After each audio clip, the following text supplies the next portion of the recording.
পুষ্টপাড়া বাজারে একটা কাঁচামালের দোকান আছে আমার।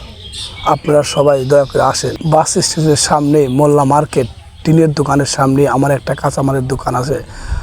ভাই, আমার হাত নাই তবু আমি কাজ করে খাই। দেখেন কত কষ্ট করি আমি কাজ। আপনারা আমার ভিডিওটা দেখে একটা করে লাইক করুন এবং শেয়ার করুন। কারণ দেখেন ভাই, আমি আপনাদের কাছে হাত পাতি না, কিন্তু আমি নিজেতেই কষ্ট করে খাই, তবু দেখে ভালো লাগে ভাই। পরের দুয়ারে যাওয়া খুব কষ্ট ভাই, তাই সেই কারণে যাই না। আপনারা সবাই আমাকে একটা করে সাপোর্ট করবেন এবং লাইক করবেন। দূর দূরান্ত থেকে অনেক মানুষ আসেন ভাই। দেখেন তো কষ্ট করে আমি মাপা জোগা করি, আলো ঢালতে পারি না, তবু কষ্ট করে ঢালি। ডিশ দিয়ে ঢালতে ঢালতে আমি এভাবে করি।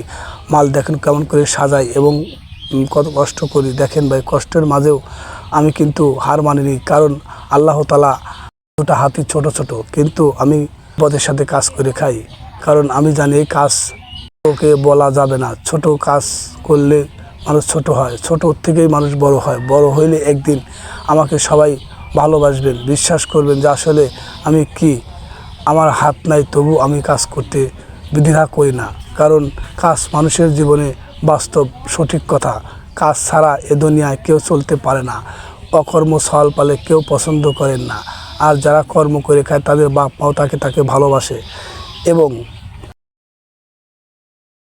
নদীরে ওহো নদীরে তুই একটু দয়া কর, ভাঙিস না আর বাপের বিটা বসত বাড়ি। নদীরে ও নদীরে তোর একটু দয়া কর, ভাঙিস না আর বাপের বিটা বসত বাড়ি ঘর। নদীরে তুই কুল ভাঙিলি